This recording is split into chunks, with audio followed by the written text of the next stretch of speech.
Hello, assalamu alaikum, bonsoir, and hola. I'm Emily Walker with the U.S. Embassy Algiers, and you're watching Let's Chat, a show on American culture brought to you by the American Cultural Center Algiers. The American Cultural Center Algiers is located in the U.S. Embassy, and it's a gathering space / library / place to practice English. Unfortunately, we're still closed because of COVID, but there are 4 other American cultural centers throughout Algeria. There's one in Constantine, Oran, Wergela, and Bishar, and those are open. So if you're near any of those spaces, I really encourage you to go pay them a visit.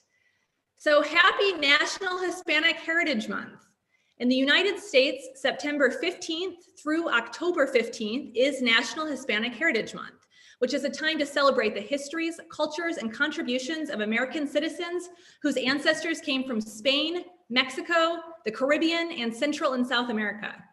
You probably know that America is a very diverse country with people from many ethnicities and religions. But did you know that Hispanics make up nearly 19% of the US population? That means nearly 1 in 5 people living in America are Hispanic. Today, we're going to hear from 3 US diplomats who are Hispanic. We'll hear about their diverse backgrounds and how they celebrate their culture. All of our guests also have connections to Algeria.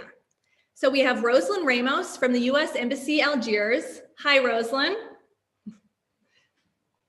And we have Anna Esprohima from the U.S. Embassy in Montreal. Hi, Anna, welcome. We'll hear from them more in a bit when I unmute them perhaps. But first, I'm gonna play you guys a video message from a 3rd diplomat, Carlo Aragon. So a few years ago, Carlo was an intern at the U.S. Embassy. Shortly after, he joined the U.S. Foreign Service, and he's currently posted as a diplomat to Nepal. And he would be here with us, except he is currently on a hike in the Nepalese mountains. So here's a video greeting from Carlo. السلام عليكم شباب، أهلين، كيف حالكم؟ أخباركم؟ إن شاء الله طيبين. أنا اسمي كارلو جيمس أراغون، وأنا من الولايات المتحدة الأمريكية. أنا الحين أشتغل في السفارة الأمريكية في نيبال، لكن قبل 2 أنا كنت أشتغل في السفارة الأمريكية في الجزائر. أنا أشعر بالفخر أنني حصلت هذه الفرصة لأخبركم بعض المعلومات عن الشهر التراث الإسباني واللاتيني. الشهر التراث الإسباني واللاتيني مهمة لتقريبا 60 مليون شخص اللي يعتبر أنفسهم جزء من هذا المجتمع. أنا أعتبر نفسي جزء من هذا المجتمع.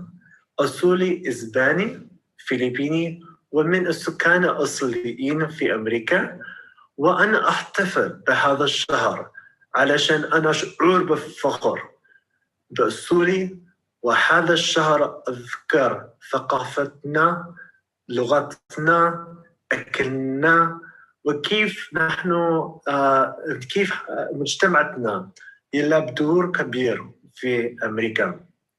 هذا الشهر أشجعكم أن تقرأ بعض الكتب من الكاتبين اللاتينيين مثل بلاسمي أولتيما من رودولفو نايا، وأنا أشجعكم أن تسمعوا بعض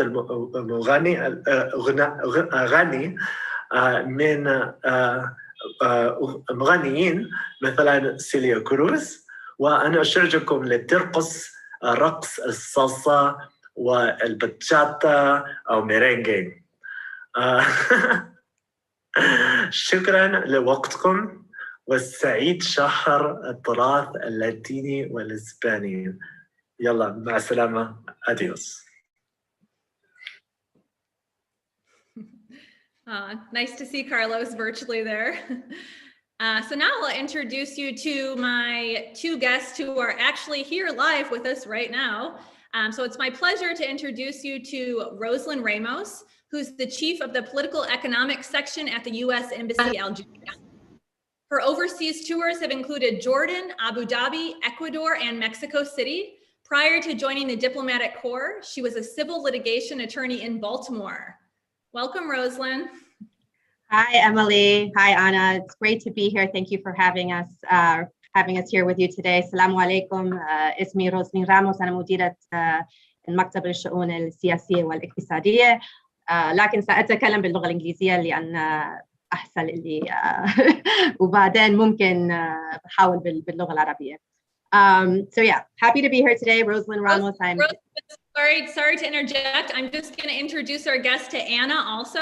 Okay, sure. Sorry. And then you guys can kind of both speak, and you're welcome to kind of have it be a conversation with each other if you'd like to. So okay. Our next guest is Anna Eskrahima. Anna is the Consul General at the U.S. Consulate General in Montreal. She has served abroad in many countries, including most recently working on Yemen issues in Saudi Arabia. She's also worked in Iraq, Syria, and right here in Algeria, where she was the Public Affairs Officer at the U.S.Embassy from 2015 to 2017. Welcome, Anna. Thank you. Washrakum, everyone. Labas, Sava. I miss Algeria so much, and I'm so happy to be here. Oh, that's so great to hear. Lovely to have you. And for our guests, we're going to kind of have both Rosalyn and Anna talk about their Hispanic culture. And please feel free to ask questions to either Rosalyn or Anna or both in the YouTube chat. You can ask about their culture, traditions, food, dance, or you could ask about what they think about Algeria. I'm sure they're happy to share those impressions as well. So let's start with Rosalyn. Rosalyn, where are you from in the US and what's your background? Sure. So originally from Florida, that is where I grew up. I was born in Connecticut, but I moved to Florida when I was 6 years old. So I did most of my schooling there. And then for the last 20 or so years, I've been in the DC, Maryland area. But yeah, so that's where I'm from. I'm an East Coast girl. And tell us about your Hispanic heritage, if you would. Perhaps maybe start with the story of how your parents met. Sure. So my father is Cuban. He immigrated to the United States in the 50s. And my mother is from El Salvador, and she immigrated to the United States in the 70s. And they met in the 70s at a dance party in New York City. So they met dancing, and dancing has been an important part of my life from my earliest memories that I have, always being surrounded by music and dancing, and really just being surrounded by this amazing, multicultural environment with both, Salvadoran as well as Cuban traditions. Why is dancing an important part of Hispanic culture? Well, because music is such an important part of Hispanic culture. And so as our colleague who is in Nepal mentioned, there are a number of different styles of dances that originate from various parts of Latin America. Salsa being probably the one that people are most familiar with, which has its roots in Cuba. So again, from a very young age, from being in diapers, my father would pick me up and dance with me, and dance with my mother and my cousins and other family members. Every family gathering that we had, there would be music, and so inevitably that music would lead to dancing. So it's a passion of mine. It's my favorite hobby, and I've continued to do it throughout my life. And it's actually something that I now pass on, one of the many Latin traditions that I pass on to my daughters, who are learning, who I will make sure are skilled in all of the dances, Latin dances, or as many Latin dances as possible. That's great. I'm wondering also, it just seems in Hispanic culture, there are more like opportunities to dance, or perhaps you make more opportunities to dance. Where does this dancing take place? Like, do you have a lot of celebrations in the US, or? It takes place everywhere. Obviously, like any social gathering that we have, whether it's a wedding or a birthday party, it doesn't really matter. There's always music, and people will get up and the music. Maybe I'm biased, but I think it's some of the liveliest, best music in the world. And there's kind of no way to just listen to it and not want to move, not want to get up and move, even if you're not familiar with the steps.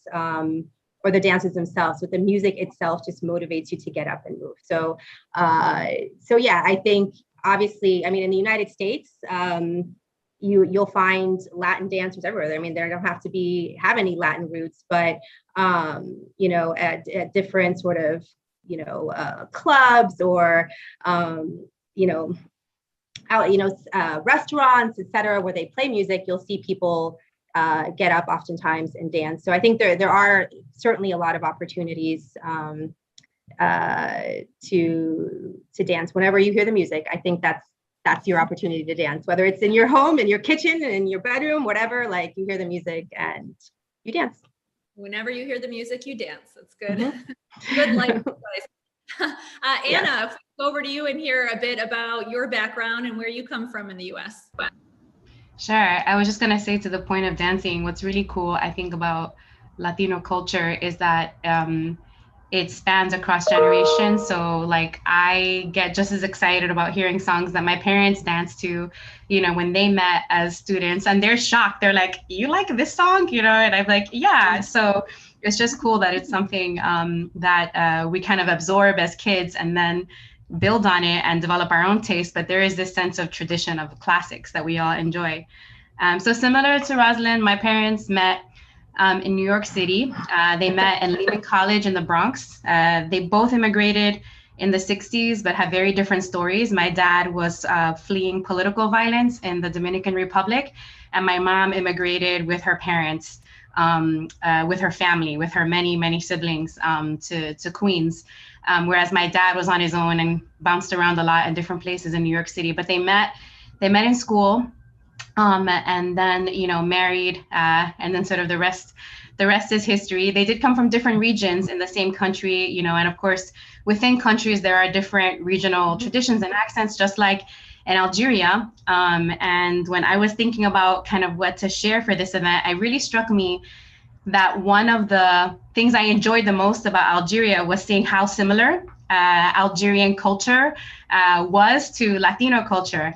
In fact, my parents and my siblings came to visit me, and they had a blast. Like, they fit right in, and they were so touched by the warmth and hospitality they experienced, because that's a very important part of Latino culture too. Family is really important. Hospitality is really important. Showing off our food as love is very important, just like in Algeria. And identity is very important. And I think similar to Algeria, Latinos and Hispanic identity is shaped by our history and our diverse roots. We have a history of colonization and independence movements. We have a history of immigration to the United States, which is what we're sort of celebrating as our heritage and accomplishments. And just this blending of languages. I'm sure Rosalyn knows what I'm talking about when we talk about Spanglish. You know, it's very similar to Algerian in the way that you blend, you know, sort of two languages back and forth, and you go back and forth. So I really, it was really cool to see all the ways in which my Latino identity kind of helped me understand and appreciate and have fun in Algeria as I explored the culture and got to meet the awesome people there. Oh, I love that. Thank you so much for sharing that. I mean, your family trip to Algeria sounds like a blast. I'd love it if you could talk a little more about Spanglish, which you just mentioned is the combination of Spanish and English. I do think Algerians would be very interested in this. It's kind of similar to Darja a bit, maybe, blending things from different languages. Could you give examples of what Spanglish is, if you have any good examples? Sure. Yeah, maybe Rosalyn and I can play this game, right? So instead of garbage in Spanglish, you would say garbiche, but that's not a word in Spanish. But garbiche is a very normal Spanglish word. And I was just looked down, like thinking of, you know, association and the first thing I saw. But I'm looking around the room. I don't know, Rosalyn, what are other Spanglish words that come to mind? Well, what's funny, so when I heard you say that, and like the household that I grew up in, my father was like super tough, and he he insisted that I only speak Spanish in the home. So that was, and really, I mean, it was a big deal. Like I would be punished if I even uttered an English word at the dinner table. So at the time, I, just kind of like, would get upset and upset at him and, just not, kind of want to rebel against it. But what I think was great about it is that I grew up sort of being able to speak both languages. My parents' rule was always, okay, English outside of the home, that's fine. English in school, English all day with your friends. But when you enter this house, you will only speak Spanish. And so I'm kind of, it's funny you say that, but I'm kind of like traumatized from that experience because I couldn't, if I like even tried to utter a word, and sometimes I remember I would forget a word in Spanish and I would get super nervous that I didn't know it. And so my mom wasn't as hardcore. She was a little bit like more understanding, but my dad, on all things cultural, whether it was the language, the music, the food, he he drew sort of a very like hard line. Yeah, that makes sense. It's like you want to preserve, it goes back to the identity piece, right? You're immigrants, you're in a country, language is a way, and speaking language well, right, is a way to preserve identity and to make sure you speak both languages well, right? If you have that separation. I often find when I'm speaking Spanglish that it goes with the emotion, like if I'm upset, I'll be like, Mira, I don't want to talk about this, like I'll start with one word and then transition to another language, or, oh yeah, I don't want to go. Okay. You just, and I mean, you kind of, even if you didn't speak Spanish, you would kind of get that, you're sort of an exclamation. But no, I totally get it. We definitely, I think my parents, we did speak Spanish at home before going to school, but then once I went to school, it was all the English, I think, that started to crowd out the Spanish. And then it was through my interest in music, actually, that I started to reabsorb Spanish again and kind of take ownership of it. But I've actually never studied Spanish formally in school. So like all my Spanish, like whatever I'm able to read or speak, it's entirely based on just kind of listening and imitating, essentially. For both of you, can I ask for both of you, you're bilingual already, you already speak Spanish and English before you became a diplomat. I'm curious how being bilingual helped you learning Arabic and any other languages you speak. Yeah, 100%. I didn't think that it would. But I happened to, my first trip abroad was in high school. I went to southern Spain. And it was actually in southern Spain that I realized all the connections that existed between Spanish and Arabic. The first time I ever saw Arabic script was in Andalusia, at a mosque that we were the Generalife Gardens, the Alhambra. And so I was like, then I started to uncover a little bit. Eventually I studied Arabic many, many years later, and starting in 2001. And then I started to see all the words that were the same exact words. Limon, sabon, riz is arroz, pantalon, fulano is fulan. Kamis. Yes, kamis. And I'll never forget this. My second Arabic class, the teacher had taught us the word estiraha for break, and he refused to give us a break until someone remembered the word for break. And I don't know why, but I was in Spanish, estirarse means to stretch. And I don't know how, I just remembered that connection. I said, estiraha, and he was shocked that one of us remembered it. And it's thanks to Spanish that that we were able to take that break. So yeah, lots of connections. I don't know about you, Rosalyn.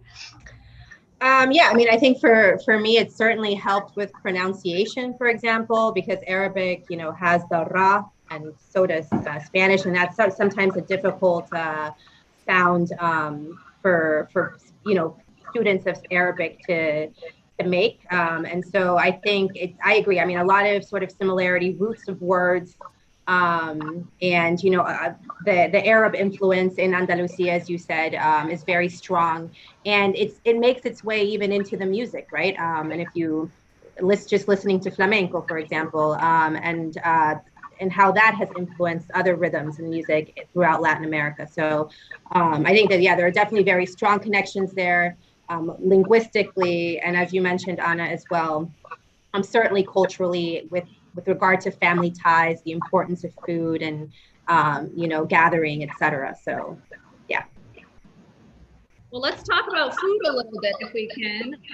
Nita bit from Don wants to know if there are some famous foods in your cultures that you could share with us. Maybe you guys could both each list a couple of the top things that you ate growing up or maybe that you still like to make today.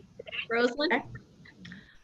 Sure. So I would say, and Anna would probably, there are a lot of similarities between Dominican and Cuban cuisine. So I'm sure we'll have overlap, but I'll also touch on Salvadoran, which is completely different, right? But I mean, I grew up on black rice and beans, which we call arroz con frijoles or con gris in Cuba. And I think maybe, I don't know if it's arroz con habichuelas or what you guys would call it in the DR. But anyway, I mean, that's a staple. That's like the couscous for Algerians or North Africans, right? There's not like a meal that you would have, or particularly for dinner, that you would have that wouldn't have that, or at least the black beans. So my favorite dish, I would say, Cuban dish, which I'm sure is also a Dominican dish, is it's called rabo encendido, which is like an oxtail stew, which is phenomenal. It's amazing. And I also like ropa vieja, which translates into English into old clothing, but it's kind of marinated beef in a tomato, this really amazing tomato sauce that goes well with the rice and beans. And then finally, on the Cuban side, plantains, which again, plantains and tostones. So plantains are kind of like fried plantain, so from the banana family. And tostones are sort of deep fried and crispy and amazing and yummy. This is making me hungry now because I can't. Anna, you probably are able. You have access to this food. I don't have access to this food over here. And then on the Salvadoran side, I would say the most popular dish that Americans know about is a dish called pupusas. This is made, so a lot of Central American food, in particular Mexican food, differs from Caribbean food in that there's a lot more of a focus on ingredients that are made from corn, right? And so the tortilla, for example. So pupusas are made from a corn tortilla base and stuffed with cheese, and then fried, and it's very, very tasty. So those are the dishes I'll say are some of my favorite from both sides of my family. I can tell you like food and like to cook from those delicious descriptions. Yeah. This is definitely making me hungry. And the only thing I would add, for sure, I think there's lots of similarities across Caribbean cuisine. We focus more on red beans versus black beans, but also eat black beans. And then there's a really delicious hearty stew called sancocho that brings together all kinds of veggies and meats depending on your taste. There are some traditional basics, but that's like when I would come home from school, my mother already knew, like that's exactly what I needed and wanted to eat. And then we make something that's similar to like the pastilla in Algeria and in North Africa. It's called pastelón.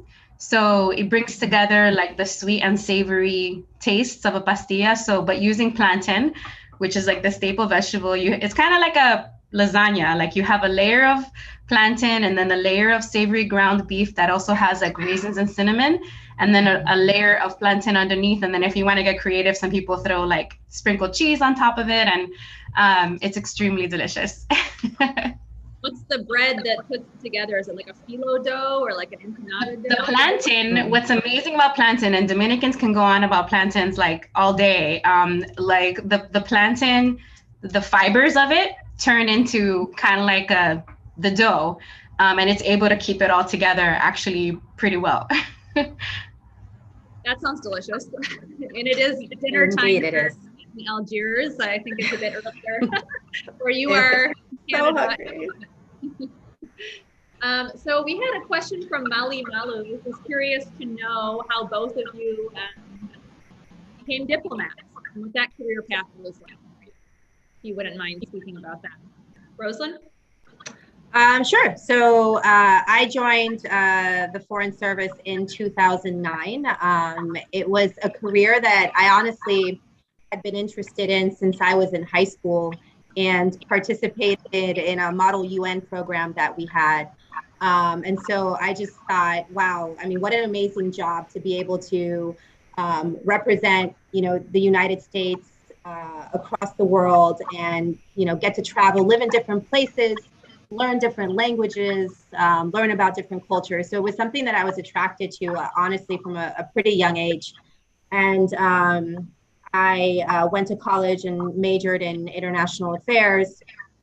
And then kind of, my interests continued to grow from there. I went to law school, and I was trying to figure out if that's really a career that I wanted to pursue. And I did that for a while, but in the back of my mind, I always knew that, I was kind of meant to do diplomacy, to do this type of work. So then I applied to the State Department, and here I am almost 13 years later. For me, I was a sophomore in undergrad at Brown University, and I knew I was interested in international relations, but I also knew that my father would be like, what is that? And what are you going to do with that? So I started to do some homework about what I could do with that and what opportunities were available out there for scholarships or students interested in international affairs. There weren't as many search engines back then, but I think I used Yahoo, and I ended up finding a fellowship. It was very small at the time, offered by the State Department, that was a scholarship for part of my undergrad and part of my grad school, and then a commitment to join the State Department. I was 19 years old at the time, and I don't think I entirely knew what I was getting myself into, but it was the best decision that I think I could have made. I ended up going to graduate school from 2001 to 2003. I was in my second Arabic class ever during the events of September 11th in New York City. So just a very interesting and intense time to be starting to study Arabic, starting to get interested in, the region. I graduated 2 months after the Iraq War started, and joined the State Department and went straight to Tunisia to study more Arabic. And my next assignment after that was Damascus, where I was for 2 years, where I had an amazing first tour, just blown away by the hospitality and of the Syrian people, and all the ways that I got to practice my Arabic, having lots of good debates about, U.S. foreign policy, because people loved the United States but did not agree with our policy in the region. So that was good practice for a young diplomat to study Arabic. So to practice Arabic, I mean. So I did that. And then I went to Baghdad, where I got to use my Arabic even more. And then on the story goes to some of the places that Emily mentioned that I've gotten to serve. But I mean, I'm in Montreal now, but this is my first assignment, actually not in the Middle East.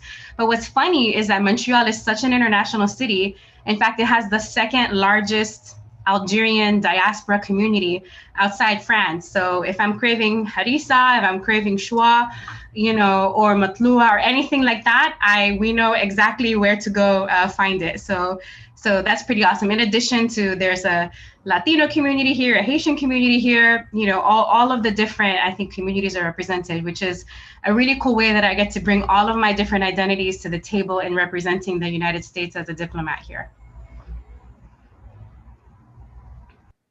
Thank you so much for that. We just got a comment from Amar OG, who says he's always been interested in studying international affairs, but unfortunately found himself studying the English language, but he said he's never regretted it. So I think both good start. Yeah, it's a good start. You can always change your course of study too, Amar, if you wanted to study international affairs. Another question from Mali Malu. She wants to know about any challenges that you have faced, either that you felt were connected to being a woman or connected to your Hispanic background. You want to tackle this one first, Donna? Sure. I think when you are an American diplomat, that doesn't look like what people have, the image people have in their mind of being an American or of being a diplomat. I think there are extra steps that you find yourself taking to explain your history and explain your culture. And for the most part, it's just curiosity. But in some ways, it does get tiring that people automatically assume that you're not, from your country where you were born and raised. So I think that that's a challenge, but it's also an opportunity to educate people. And that's why it's great that we have diplomats like Rosalyn and other diverse diplomats who get to tell America's story in a different way to people all over the world. I found in many countries where I've served, I'm often the first Hispanic American that my contacts have met. And it's an incredible moment of exchange. So yeah, I think, the State Department, we continue to work on creating more diversity among our diplomats and our staff that also work in Washington. And it's a work in progress to make sure that we are as diverse and inclusive as we should be to represent, to truly represent the country where we come from and serve the public that we serve. But I'm very happy to be active in that effort as well. And then being a woman, yeah, I mean, I would say I often have gone to meetings in Washington, for example, where I'm often the only woman at the table, or the only person of color at the table.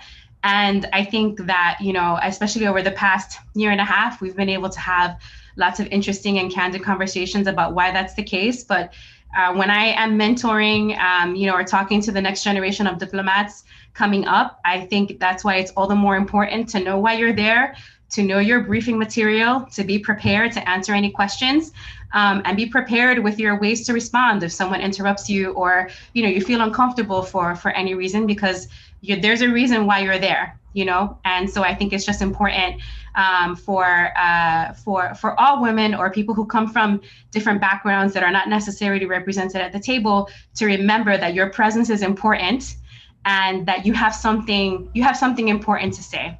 So I will pause there and turn it over to Rosalyn.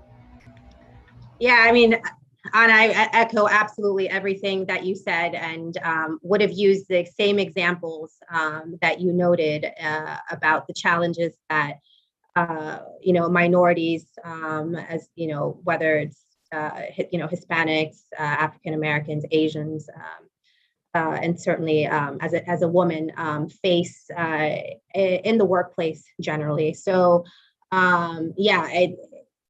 I've definitely been in situations, where my Americanness has been in question, and where people have not taken at face value that I am an American, that I am an American diplomat, and that's those have been very tough situations, but to deal with. And I've almost faced that in every single posting that I've had in the Foreign Service. So even, in Latin, and I have served in Latin America, and oftentimes, the question would come up, well, you obviously look too Hispanic, like I'd like to speak to the American diplomat, where's the U.S. diplomat? So, but you're absolutely right in that they present, sorry. Can you not hear me? Right, unmute there. What do you say when someone says, I want to speak to the American diplomat, and you are the American diplomat? Do you have a response that you generally say? I just reiterate that I am the U.S. diplomat, that, in a country, I won't say where I was, where this occurred at one point in time. And I had spoken to my supervisor about it. And he said, you know what, Rosalyn, that happens and somebody says, I want to speak to the supervisor or whatever, you assert that that's you and you're the only person that they can speak to. So, eventually, for the most part, people have accepted that. There's been some shock and, again, a lot of explanation that needs to take place. But, I do treat all of those situations as, as a learning experience, as an educational experience for those individuals, because it is, it's certainly something that it's not unique to one particular, country. Like I said, where I've served, where this has happened, it's been pretty much everywhere that I've been. And the way that I look, I could be presumably from anywhere. In Algeria, even some people think that I'm Algerian or wouldn't question that I'm Algerian. So, yeah, it's an interesting dynamic. But and then just going to the issue of women, again, I can't say how many times I've been the only woman at a table, and it can be intimidating not only the only woman, but maybe like the youngest woman or the youngest person at the table. So, yeah, I mean, in my role as well as a leader and a mentor with, working with the next generation of foreign service officers, particularly with women, particularly with minorities, it's finding that voice and building confidence in yourself. And it does, I think for me, at least, I think it's gotten easier. It's gotten a little bit better over time, insofar as how I react in those situations and how I carry myself and how I handle myself. And so that you need to develop those skills. I mean, it's not easy. It's not going to come automatically. Mm-hmm. Thank you so much for that. We just have a couple more minutes left here, but I wonder, looks like our audience on YouTube would kind of like to know your perceptions of Algeria, maybe some of your favorite Algerian foods, or if you could share what your best memory of Algeria was. Rosalyn, I know you're still living here. You have plenty more memories to make. Anna was here again in 2015 to 2017 as a public affairs officer at the U.S. Embassy. So Anna, maybe we could start with you. Is there any particularly strong and good memory you have of Algeria? I remember Let's Chat in person and how much fun we had gathering with folks at the ACCA. The opportunity to engage with talk to Algerian youth and get your perspectives on everything that was going on and just practice English. And the International Book Fair, I remember Let's Chat just with the public on, everything from Halloween, to other American traditions. My favorite food, hands down, which I have not been able to have outside Algeria, is fiti. I really miss it. Definitely. Yeah. If I make it back, that would be my first stop. I know exactly where I would go to get it and everything. But mostly I miss the people. I miss the warmth. I miss the hospitality. I miss the way people just will lend a helping hand with very little questions asked if you need something. And I miss the team at the embassy as well. I miss our Algerian colleagues, and I want to, for whoever is online, I want to send them a big hello. Well, they speak glowingly about you, so I know you're missed at the embassy as well. Thanks, Rosalyn. What about you? Best Algiers memories to date? So, I mean, unfortunately, the whole time I've been in Algiers has been during the pandemic. So I've been very limited in what I've been able to see outside of the wilaya of Algiers. But I have had the opportunity to travel to Tipaza as well as to Constantine, and just had amazing visits there. Just the history itself, like the sites, the ruins. I was able to go to Jamila and see that. I mean, amazing, just stunningly beautiful. So I think, Algeria is such a vast, diverse country, as Anna mentioned, and I hope to be able to visit as much of it as possible before I leave here, and hopefully health conditions will allow for that. But I mean, there's just so much, historical, but the biodiversity is just so vast, and so I think there's a lot of beauty here, and I just look forward to seeing it all. As far as food, I'm just going to be real simple, like our colleague who departed, who I'm sure everybody knows, Salman, liked muhajib, and I like muhajib too. So there's a lot more out there for me to explore. So I'm sure there are other dishes that hopefully I'll get the chance to try soon. So I might change my answer later. Okay. And lastly, maybe we can wrap up by, if our YouTube viewers want to kind of experience what Hispanic culture in America is there anything you'd recommend that they read, listen to, watch? Could be a piece of art, it could be a movie, books, just any recommendations you might have for our Algerian audience who wants to learn more about Hispanic culture in America.